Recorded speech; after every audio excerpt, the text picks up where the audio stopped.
Hello everyone and welcome to Jobs Adda Daily Current Affair video session. First of all, thank you all for giving such a huge response to our videos, and for those who are new to our channel, kindly subscribe to our channel and please hit the bell icon so that you can never miss an update for our videos. So students, before I start this today's session, I want to say that please don't take tension about your syllabus completion और about your content. ठीक है, बहुत से बच्चे हमारी videos पे comment कर रहे हैं कि आशिक सर कहाँ हैं, सर की वीडियोस नहीं आ रही हैं और सर वीडियोस डेली डाला करें. टेंशन ना लीजिए, सर कुछ दिनों के लिए आउट ऑफ स्टेट गए हैं. जैसे ही वो आएंगे बाय ट्यूसडे सर की वीडियोस भी डेली अपलोड हुआ करेंगी. ठीक है, तो तब तक के लिए आप अकाउंटेंसी पढ़िए, रीजनिंग पढ़िए, कंप्यूटर्स पढ़िए और करंट अफेयर सेशन पढ़िए. ठीक है, टेंशन ना लीजिए, आपके सारा जो सिलेबस है वो अच्छे से कंप्लीट होगा, टाइम पर कंप्लीट होगा. सर कुछ दिनों से बिजी थे तो इसीलिए by Tuesday daily he sir की वीडियोस अपलोड हुआ करेंगी. ठीक है, चलो तो करते हैं आज का current affair session start. First question of today's current affair session is what is the name of India's first. सबसे पहले तो आप इस क्वेश्चन को इंपॉर्टेंट मार्क कर लो. ठीक है, it is an important question. So what is the name of India's first project under national perspective plan for interlinking of reverse. ठीक है, क्या है? What is the name of India's first project under national perspective plan for interlinking of reverse. ठीक है, जैसे कि आप यहाँ पिक्चर में भी देख सकते हो. First of all, what is interlinking? Interlinking का मतलब होता है जोड़ना, है ना. किसी भी चीज को किसी भी दो चीजों को क्या करना, कनेक्ट करना, उनको जोड़ना.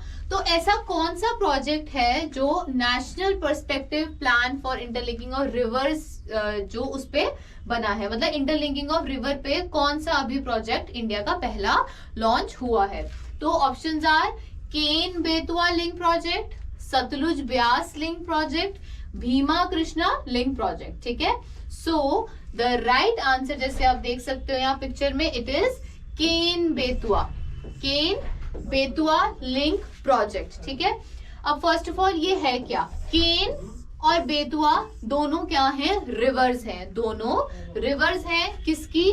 जो केन रिवर है ये है एमपी में और जो बेतवा है ये है किसमें? यूपी में. ठीक है, कहां पर है? ये एमपी में है और ये यूपी में है. अब ये दोनों रिवर्स के बीच में क्या हुई है? इंटरलिंकिंग हुई है. क्या हुई है? इंटरलिंकिंग. अब सबसे पहली बात कि इंटरलिंकिंग की जरूरत क्या पड़ी. ठीक है, और इंटरलिंकिंग क्यों की गई है, पहली बात. और जो ये दोनों रिवर्स हैं, ये दोनों जो रिवर्स हैं, these are tributaries of river Yamuna. ये इंपॉर्टेंट पॉइंट है. ये जो दोनों रिवर्स हैं, केन और बेतवा, जो एक एमपी में बहती है और एक यूपी में बहती है, दोनों किसकी ट्रिब्यूटरीज है? यमुना की ट्रिब्यूटरीज है. ठीक है, और अब आते हैं इस क्वेश्चन में कि इंटरलिंकिंग क्यों की गई. इंटरलिंकिंग ऑफ रिवर्स तब की जाती है जब एक रिवर में पानी ज्यादा हो और दूसरी रिवर में पानी कम हो. ठीक है, अब पानी कम ज्यादा का पीछे कॉन्सेप्ट ये है कि बुंदेलखंड जो एरिया है किसका? बुंदेलखंड एरिया ऑफ एमपी, वो क्या है? ड्रॉट प्रोन एरिया, मतलब उस एरिया में सूखा ज्यादा पड़ता है. तो उस एरिया के सूखे को टैकल करने के लिए, मतलब जहां पर जो ड्रॉट प्रोन एरिया है वहां तक इन रिवर्स में पानी कम होगा तभी वहां ड्रॉट होगा. तो वहां ड्रॉट प्रोन एरियाज में पानी पहुंचाने के लिए ये इंटरलिंकिंग की गई है. तो अब इंटरलिंकिंग से क्या होगा? अगर एक रिवर में सरप्लस पानी है तो इंटरलिंकिंग से क्या होगा? वो दूसरी रिवर में ट्रांसफर हो जाएगा, सो दैट जो दूसरी रिवर बुंदेलखंड की तरफ जा रही है या कुछ भी है जो ड्रॉट प्रोन एरियाज है उनमें भी जो प्रॉपर वाटर सप्लाई होगी. ठीक है, तो इंटरलिंकिंग ऑफ रिवर्स क्यों की जाती है? कि जो ड्रॉट प्रोन एरियाज हैं उनको क्या किया जाए? उनमें पानी पहुंचाया जाए, ठीक है, उनमें पानी पहुंचाया जाए। और इंडिया में ये पहला कौन सा प्रोजेक्ट है जिसमें इंटरलिंकिंग हुई है रिवर्स की, कौन सी हुई है, केन बेतवा लिंक प्रोजेक्ट, ठीक है, जिसमें जो केन है वो कहाँ है, एमपी में, और यूपी में क्या है, बेतवा है, ठीक है। अब सबसे पहली बात आपको पता होना चाहिए कुछ बातें दोनों स्टेट्स के बारे में अगर हम करें तो यूपी के सीएम कौन है, योगी आदित्यनाथ, ठीक है, यूपी के सीएम कौन है, योगी आदित्यनाथ। और एमपी के सीएम कौन है, एमपी के शिवराज चौहान, ठीक है।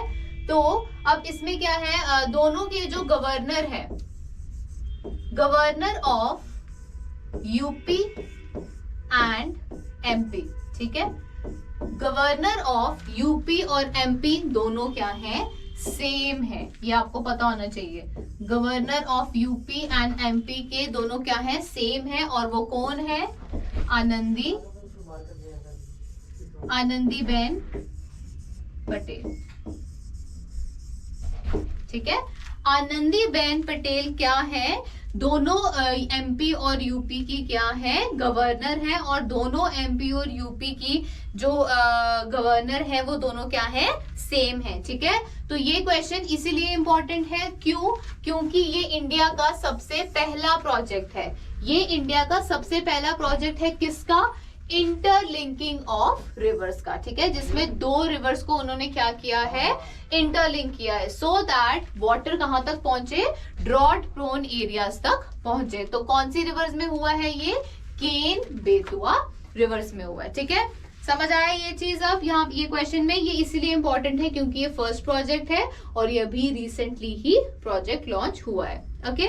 चलो moving on to next question, union government conferred Gandhi peace prize, Gandhi peace prize to whom for the year 2021, ठीक है।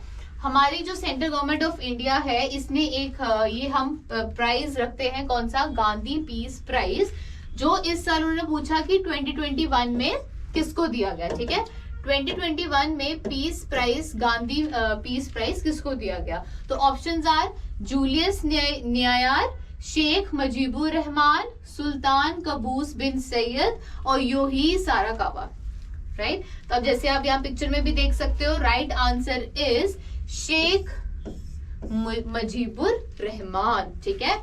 शेख मुजीबुर रहमान कौन थे, शेख मुजीबुर रहमान को बोला जाता है बांग्ला बंधु, बांग्ला बंधु, ठीक है, बांग्ला बंधु या father of nation of Bangladesh, ठीक है। जो शेख मुजीबुर रहमान थे वो एक बांग्लादेशी है, बांग्लादेशी थे और उनको क्या बोला गया है, बांग्ला बंधु।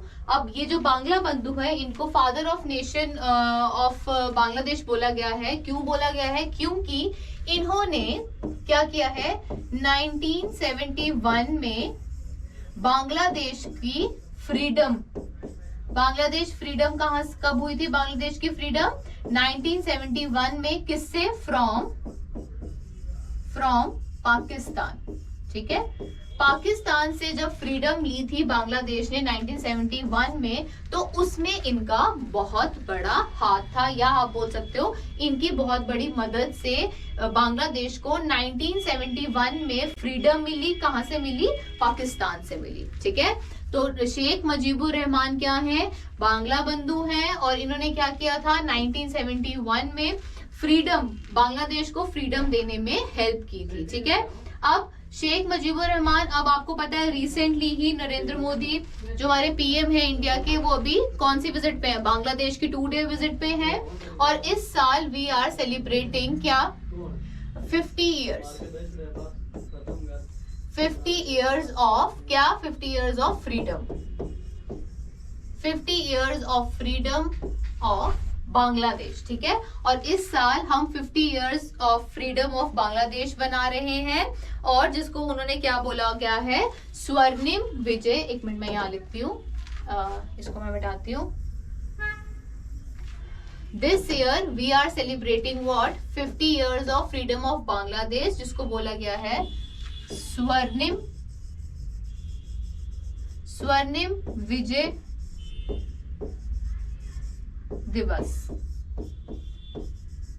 ठीक है, स्वर्णिम विजय दिवस। और जो ये स्वर्णिम विजय वर्ष है, ये तो जो ये स्वर्णिम विजय वर्ष है, ये इंडिया और बांग्लादेश इस बार क्या कर रहे हैं, इकट्ठे मना रहे हैं। और इसी की ही ओकेजन पे जो हमारे पीएम मोदी हैं वो राइट नाउ कहां पर है, बांग्लादेश की विजिट पर है, ठीक है। वर्ष, स्वर्णिम विजय वर्ष क्या है ये, 50 years of freedom of Bangladesh, मतलब बांग्लादेश का इंडिपेंडेंस डे को, इंडिपेंडेंस हुए 50 इयर्स हो गए और उसको हम कैसे सेलिब्रेट कर रहे हैं, स्वर्णिम विजय वर्ष, ठीक है। तो कौन थे ये, शेख मुजीबुर रहमान बांग्ला बंधु थे, या आप इनको बोल सकते हो father of the nation of Bangladesh. और इन्होंने क्या किया था, बांग्लादेश को फ्रीडम देने में हेल्प की थी इन द ईयर 1971। फ्रॉम किससे फ्रीडम ली थी बांग्लादेश ने, पाकिस्तान से, ठीक है। और and this year we are celebrating Swarnim Vijay Varsh, that is 50 years of freedom, ठीक है। एक चीज। अब दूसरी चीज ये, इसी में ही देखो, जो ये है सुल्तान कबूस बिन सैयद, सुल्तान कबूस बिन सैयद जो है, इनको अवार्ड मिला था फॉर द ईयर 2019, ठीक है। 2019 में ये जो गांधी पीस प्राइज है, ये किसको दिया था, सुल्तान कबूस बिन सैयद को दिया गया था, जो क्या है, सुल्तान ऑफ ओमन, ठीक है। ओमन एक कंट्री है, उसके सुल्तान है कौन, सुल्तान कबूस बिन सैयद, जिनको 2019 में क्या दिया गया, गांधी पीस प्राइज दिया गया, ठीक है। ये चीज समझ आई आपको, गांधी पीस प्राइज क्या है, गांधी पीस प्राइज क्या है, किसको मिला है इस साल, शेख मुजीबुर रहमान को मिला है। और ये प्राइज, ये शेख मुजीबुर रहमान कौन थे, बांग्ला बंधु थे, ठीक है। ये 2-4 चीजें इसमें आपको याद रखने वाली क्या है, एक तो ये बांग्ला बंधु है, दूसरा 1971 में बांग्लादेश को फ्रीडम मिली, किससे मिली, पाकिस्तान से मिली। और इस साल we are celebrating 50 years of freedom of Bangladesh, ठीक है। अब एक कुछ बातें अब हम इस प्राइस के बारे में भी कर लेते हैं। तो जो इस प्राइस में मिलता क्या है, प्राइस में मिलता है क्या, 1 करोड़ रुपीस, प्राइज मनी क्या है, 1 करोड़ रुपीस, मतलब जिसको भी ये प्राइज मिलता है उसको क्या मिलता है, 1 करोड़ की प्राइज मनी मिलता है। और ये जो पीस प्राइज है, ये कब से मिल रहा है, जो गवर्नमेंट है हमारी इंडिया की, यूनियन गवर्नमेंट है, उसने ये फ्रॉम द ईयर 1995 से ये प्राइस देना शुरू किया है, ठीक है, राइट। समझ आया ये चीज क्या है, गांधी पीस प्राइज क्या है, जो इंडियन गवर्नमेंट ने कब से स्टार्ट किया, 1995 से स्टार्ट किया। और इस साल किसको मिला है, शेख मुजीबुर रहमान को मिला है। चलो moving on to next question. ये भी क्वेश्चन इंपॉर्टेंट था, जैसे फर्स्ट क्वेश्चन इंपॉर्टेंट था इंटरलिंकिंग रिवर वाला, ये भी क्वेश्चन इंपॉर्टेंट है। Next question is, which state became the first in India to implement ethanol production promotion policy 2021, ठीक है।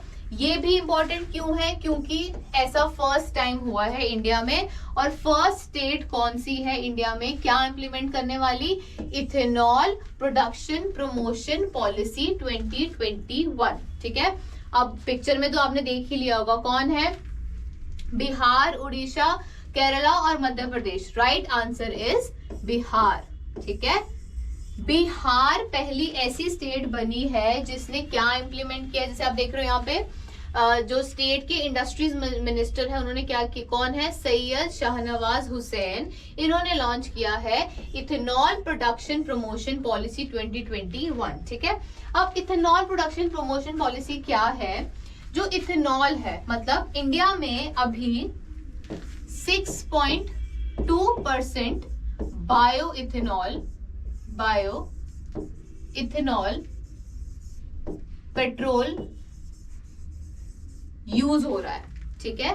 6.2% ऑफ बायो इथेनॉल पेट्रोल में यूज हो रहा है, मतलब पेट्रोल में बायो इथेनॉल का कितना परसेंट हम यूज कर रहे हैं, 6.2% यूज कर रहे हैं। और इसके यूजेस ये हैं कि जैसे पेट्रोल जैसे ज्यादा यूज हो रहा है, तो पेट्रोल क्या है हमारा, कि उसको जल्दी खत्म हो रहा है, तो उसका एक सब्स्टिट्यूट हम किस में ढूंढ रहे हैं, बायो एथेनॉल में, ठीक है। तो अभी 6.2% जो हम बायो एथेनॉल यूज करके पेट्रोल में मिक्स कर रहे हैं, तो इस पॉलिसी के अंडर टारगेट कितना है? 20%। 20% क्या है टारगेट की, और टारगेट कब तक? 2025 तक। 2025 तक इंडिया का टारगेट क्या है कि 20% यूज हो क्या? Bio ethanol mixed in petrol. मैं इसको यहां लिख देती हूं, मिक्स्ड इन पेट्रोल, ठीक है। तो अभी राइट नाउ इंडिया का क्या रेट है? 6.2% बायोइथेनॉल यूज हो रही है पेट्रोल में, और इस पॉलिसी के अंडर टारगेट क्या है कि 20% जो है हमें बायोइथेनॉल पेट्रोल में यूज करनी है बाय द ईयर 2025। अब इसमें एक चीज नोट करने वाली ये है कि इससे पहले ये पॉलिसी का जो टाइम लिमिट था वो था 2030, ठीक है, वो क्या था? 2030, बट इसको क्या कर दिया गया है? अब रिड्यूस कर दिया गया है बाय 2025, ठीक है। तो बिहार वो पहली स्टेट बनी है जिसने क्या किया है? Ethanol production promotion policy launch की है। अब बिहार का इसमें काम क्या है? ये तो था कि इथेनॉल का क्या काम, बिहार का इसमें काम ये है कि बिहार ने प्रोड्यूस करनी है क्या? इथेनॉल। मतलब जो बायो इथेनॉल हमें चाहिए पेट्रोल में मिक्स करने के लिए, वो कौन प्रोड्यूस करेगा? वो प्रोड्यूस करेगा बिहार, ठीक है।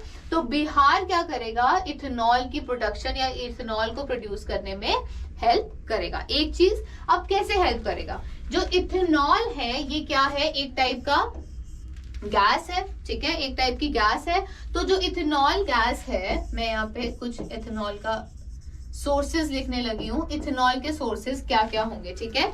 तो इथेनॉल के सोर्सेज होंगे आपके मेज, मोलासिस, ब्रोकन राइस,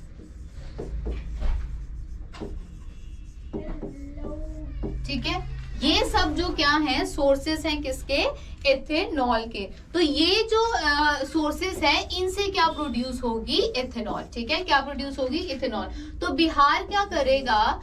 जो भी अपनी जमीनों में, जो भी अपनी फार्मर लैंड्स में ये सब उगाकर इथेनॉल प्रोड्यूस करने में हेल्प करेंगे, तो इस पॉलिसी के अंडर उनको कितना मिलेगा? 15%। 15% क्या मिलेगा? शेयर मिलेगा। मतलब जैसे सब्सिडी होती है, मतलब 15% सब्सिडी मिलेगी। अगर मैं अपनी जमीन में कुछ लगाकर किसी और को दे रही हूँ उसके लिए अपनी जमीन में, तो मुझे भी तो उसमें से कोई हिस्सा चाहिए। तो इस पॉलिसी के अंडर जो इथेनॉल प्रोडक्शन करने में हेल्प करेंगे, अपनी जमीन देंगे, उनको अपनी जमीन के फायदे, अपनी जमीन से जितना भी इथेनॉल का प्रोडक्शन होगा उसमें से 15% शेयर मिलेगा, या हम बोल सकते हैं कि 15% सब्सिडी मिलेगी, ठीक है। कैपिटल सब्सिडी, अब आप इसको बोल सकते हो कैपिटल सब्सिडी। कैपिटल का मतलब होता है जगह, अपनी जगह। तो क्या मिलेगी? 15% कैपिटल सब्सिडी।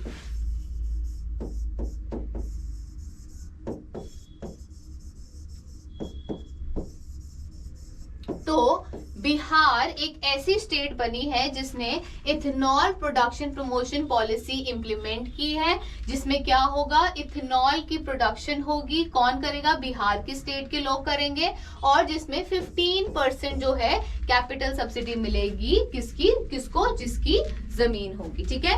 अंडरस्टूड? यहां तक ये सारा क्लियर है?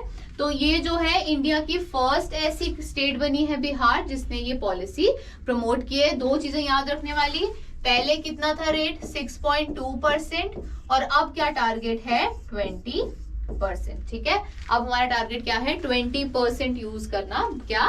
बायोएथेनॉल। चलो moving on to next question. Which state launched SAMAR या सामर, जिसकी फुल फॉर्म क्या है? Strategic action for elevation of malnutrition and anaemia reduction, ठीक है। क्या है? Strategic action for elevation of malnutrition and anaemia reduction. इसको क्या बोला गया है? समर या सामर, ठीक है। कौन सी स्टेट ने ये सामर जो कैंपेन है वो लॉन्च किया है? किसके लिए?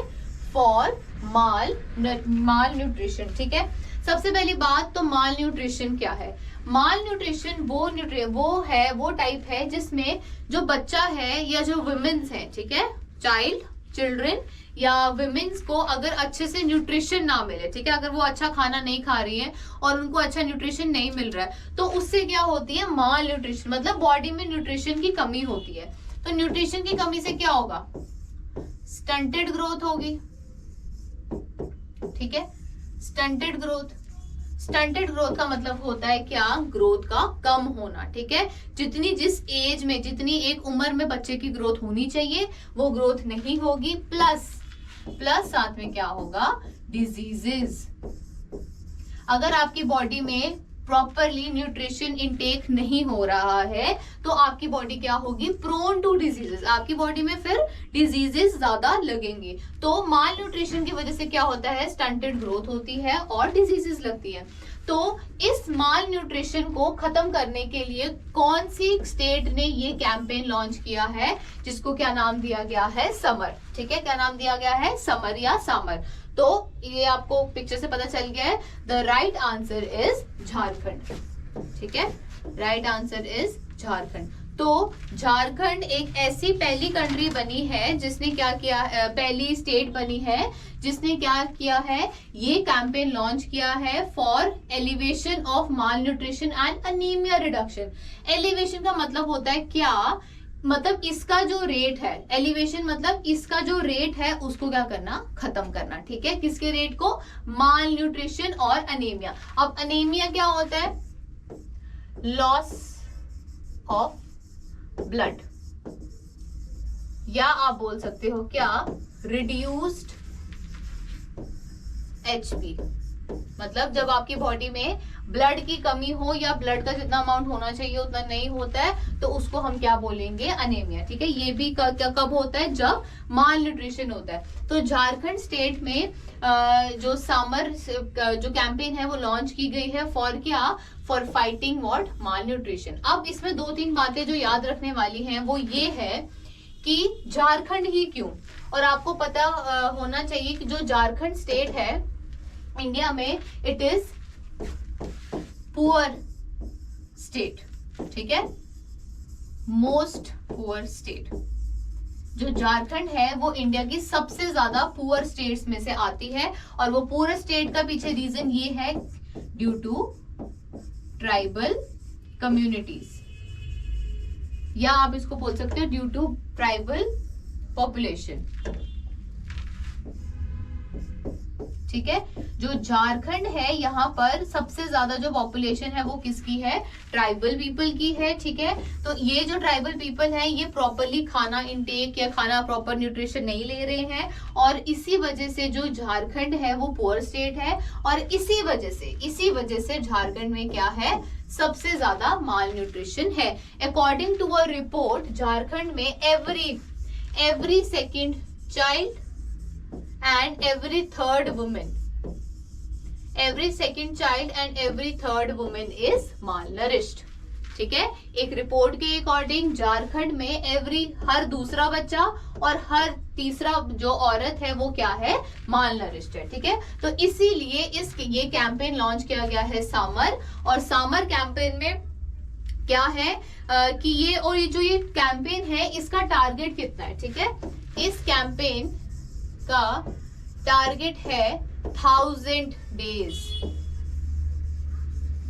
ये भी इसमें क्वेश्चन बनता है कि that it is the most longest campaign launch ever, मतलब सबसे लंबा जो कैंपेन लॉन्च हुआ है वो कौन सा है, यही कैंपेन लॉन्च किया है, कितना, 1000 डेज के लिए, मतलब 1000 डेज के अंदर उन्होंने क्या करना है, माल न्यूट्रिशन को झारखंड में रिड्यूस करना है, ठीक है। और माल न्यूट्रिशन में किसमें कम करना है, चाइल्ड एंड विमेन में, ठीक है।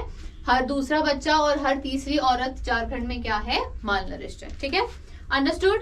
चलो going on to next question.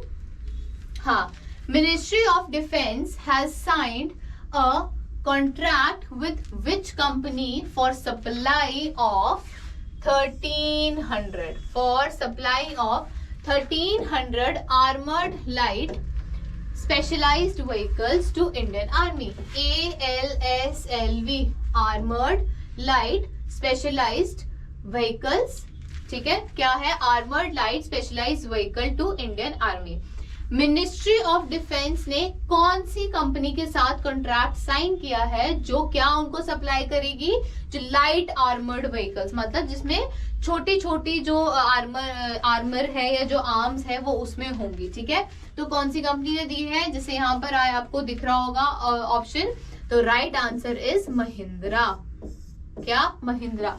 Mahindra defence system क्या है, पहली बात तो महिंद्रा जो कंपनी है वो क्या है, इंडिजिनस है, इंडियन कंपनी है, और मिनिस्ट्री ऑफ डिफेंस ने साइन किया है इसके साथ कॉन्ट्रैक्ट क्या बनाने के लिए, 1300 लाइट स्पेशलिस्ट व्हीकल्स, ठीक है, जो क्या होंगे, जिनमें थोड़े थोड़े जो होंगे वो क्या होंगे, गोलियां होंगी या आर्म्स होंगे, आर्मरी होगी, ठीक है। तो ये जो है साइन कॉन्ट्रैक्ट हुआ है किसके साथ, महिंद्रा डिफेंस सिस्टम के साथ। किसने किया है, मिनिस्ट्री ऑफ डिफेंस ने किया। अब देखो इसके पीछे दो रीजन है, क्या आप बोल सकते हो, मेक इन इंडिया, ठीक है, मतलब ये मेक इन इंडिया प्रोग्राम के अंडर है, या आत्मनिर्भर भारत। तो ये जो कॉन्ट्रैक्ट साइन हुआ है ये दो चीजों के, दो कॉन्सेप्ट के बीच में हुआ है, किसमें, मेक इन इंडिया में या आत्म भारत में, ठीक है, आत्म भारत कैंपेन में। अब इसमें क्या है, मेक इन इंडिया या मेड इन इंडिया में क्या है कि हम जो भी चीज यूज करें वो क्या हो, इंडिजिनस हो, इंडिया में ही बने और इंडिया के लिए ही बने, ठीक है। तो वो किसमें था, मेक इन इंडिया। और आत्म भारत का कैंपेन का मोटो क्या था कि इंडिया अपनी जरूरतें या अपने लिए जो भी उसको चीजें चाहिए वो खुद बना सकता है। तो आप बोल सकते हो कि जो ये कॉन्ट्रैक्ट साइन हुआ है तो ये अंडर ये ही दोनों कॉन्सेप्ट के अंडर हुआ है, क्या, मेक इन इंडिया या आत्मनिर्भर भारत, ठीक है।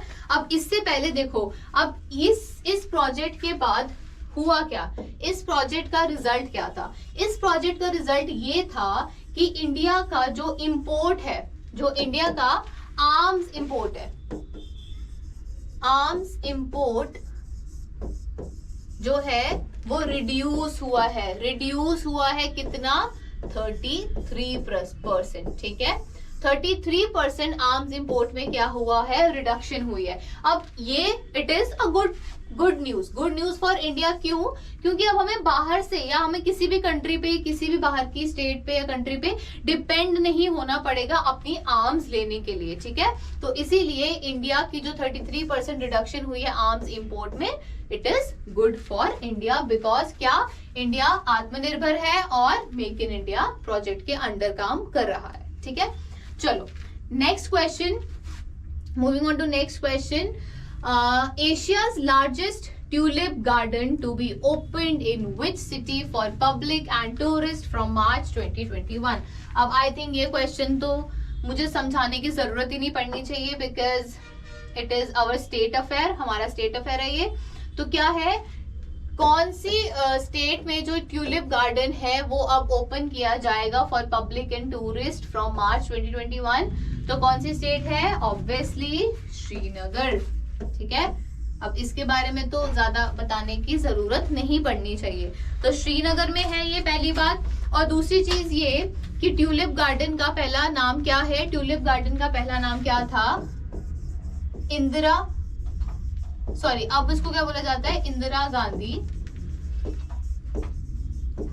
Memorial, Indira Gandhi memorial tulip garden, ठीक है। तो क्या है, पूरा नाम क्या है इस ट्यूलिप गार्डन का, Indira Gandhi memorial tulip garden. अब जो Indira Gandhi memorial tulip garden है ये कहां पर सिचुएटेड है, श्रीनगर में सिचुएटेड है, और कहां से सिचुएटेड है, जबरवान रेंज, जाबरवान या जबरवान रेंज, ठीक है, Zabarwan range, foothills of Zabarwan range में। और आप जैसे देख सकते हो इसमें क्या है, सारे के सारे ट्यूलिप वैरायटी के जो फ्लावर्स हैं वो ग्रो किए जाते हैं, ठीक है। और ये एशिया का सबसे लार्जेस्ट, एशिया का सबसे लार्जेस्ट ट्यूलिप गार्डन है, जो कहाँ पर है, श्रीनगर में, जो कहाँ पर सिचुएटेड है, फुट हिल्स ऑफ ज़बरवन रेंज में, ठीक है, जो अब ओपन होगा टूरिस्ट के लिए मार्च 2021 से। चलो moving on to next question, the national capital territory, this is also a very recent current affair and a important one, ठीक है। तो क्या है, national capital territory of Delhi amendment bill, ठीक है, अमेंडमेंट बिल। पहली बात तो ये बिल कैसा है, अमेंडमेंट है, मतलब पुराने बिल में कुछ चेंजेस की गई हैं। जब भी आप अमेंडमेंट देखते तो मतलब पुराने बिल में कुछ चेंजेस करके उसको दोबारा से एक्ट में लाया गया। तो क्या है, the national capital territory of Delhi bill, आप इसको बोल सकते हो एनसीटी, एनसीटी बिल। तो जो national capital territory bill amendment है 2021, वो seeks to amend the government of national capital territory of Delhi act of which, मतलब कौन से एक्ट में, ये जो पहले बिल था ये कौन से साल का बिल था जिसमें अब अमेंडमेंट हुई है दोबारा, कब, 2021 में। तो कब 2021 में हुई है, तो इसका राइट आंसर है क्या, 1991। मतलब 1991 में एनसीटी बिल बना था, जिसमें क्या हुआ था, पावर्स असाइन की गई थी, किसको, सीएम को और एलजी को, लेफ्टिनेंट गवर्नर को। एज यू नो, जो यूटीज होती हैं उनमें क्या होता है, गवर्नर नहीं होता है, उनमें कौन होता है, लेफ्टिनेंट गवर्नर, ठीक है। And you know that Delhi is a UT and Delhi is a capital, ठीक है।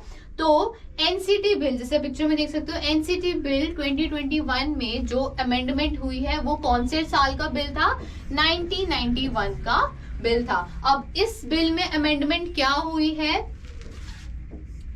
Powers of CM is reduced and LG is increased, ठीक है।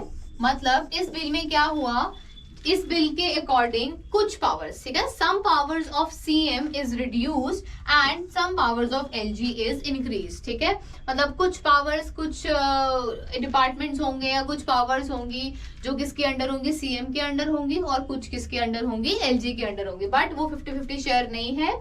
तो इसके अकॉर्डिंग क्या हुआ, सीएम की, अब जो सीएम होता है, एक्चुअली में जो सीएम होता है ये होता है इलेक्टेड बाय पीपल, मतलब जो पीपल इलेक्टेड गवर्नमेंट होती है वो होता है सीएम इन यूटी। तो जो एलजी होता है वो होता है यूनियन मिनिस्टर, मतलब यूनियन का, मतलब सेंटर का जो एलजी होता है वो सेंटर अपॉइंट करती है, इररिस्पेक्टिव की कौन सी वो पार्टी का है, ठीक है। तो जो एलजी है उसकी पावर्स इस एक्ट अमेंडमेंट बिल में क्या हुई है, इंक्रीज हुई है, वेयर एज जो पीपल इलेक्टेड सीएम है उसकी जो पावर है वो डिक्रीज हुई है, ठीक है। तो ये बिल अर्लियर कौन से ईयर का था, 1999 का था, ठीक है। अब जैसे कि आप पिक्चर में देख सकते हो, he is the CM of Delhi, Arvind Kejriwal, और ये कौन है, एलजी, ठीक है, अनिल बिजराल। अनिल बिजराल क्या है, एलजी है किसके, दिल्ली के, ठीक है। जो हमारी कैपिटल है उसके जो एलजी है वो क्या है, अनिल बिजराल, और सीएम कौन है, अरविंद केजरीवाल, ठीक है। तो ये भी वेरी लेटेस्ट ही अभी हुआ है, राज्यसभा में ये बिल पास किया गया है, ठीक है, राज्यसभा में ये बिल पास हो गया है।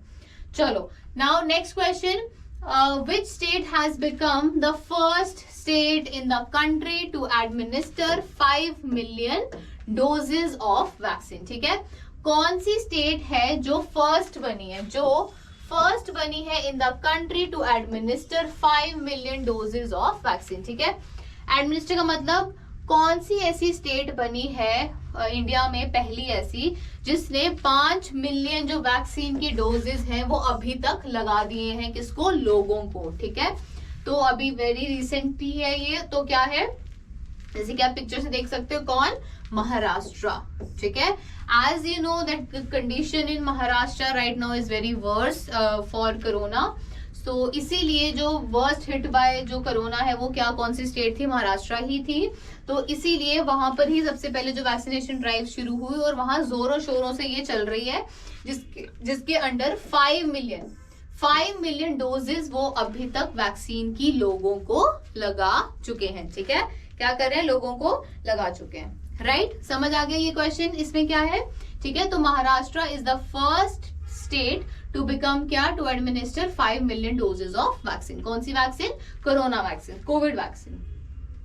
चलो, last question of the day is who has become the second batsman in the history to reach 10,000 runs, ठीक है, in the history to reach 10,000 runs at number 3। ये तो अब बॉयज को अच्छे से पता होगा जो क्रिकेट लवर्स हैं, क्या है, कौन सा ऐसा सेकंड बैट्समैन बना है, ठीक है, ये भी इंपॉर्टेंट है। सेकंड बैट्समैन बना है हिस्ट्री में जिसने 10,000 रन बनाए हैं बाय एट नंबर 3, मतलब जो थर्ड नंबर पर आकर बैटिंग करके भी सेकंड हाईएस्ट बैट्समैन बन गया जिसने 10,000 रन बनाए। And as you can see and as you know, कौन है इसका आंसर, विराट कोहली, ठीक है। विराट कोहली आपको पता है नंबर 3 पे बैटिंग करते हैं और ये सेकंड हाईएस्ट बैट्समैन बने हैं जिसने 10,000 रन बनाए हैं। रिसेंटली अभी जो इंग्लैंड के साथ सीरीज हुई है उसी में ही ये माइलस्टोन कवर हुआ है। सेकंड बोला है तो फर्स्ट कौन है, फर्स्ट है रिकी पॉन्टिंग, ठीक है, रिकी पॉन्टिंग जो किसके प्लेयर हैं, ऑस्ट्रेलियन प्लेयर थे पहले, अभी भी वो किस में है, फर्स्ट पोजीशन पर हैं। और विराट कोहली क्या बने हैं, सेकंड बैट्समैन बने हैं वर्ल्ड में जिसने 10,000 रन बनाए हैं एट नंबर 3, ठीक है, मतलब नंबर 3 पे खेल के भी 10,000 रन बना लिए। ओके, चलो, सो this is all about today's current affair video session. If you liked it, if you found it informative, kindly like, share and comment. Thank you.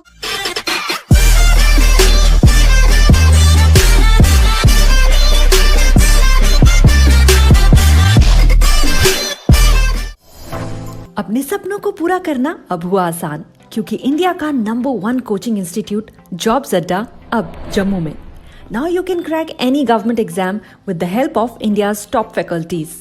So join Jobs Adda. Admission open.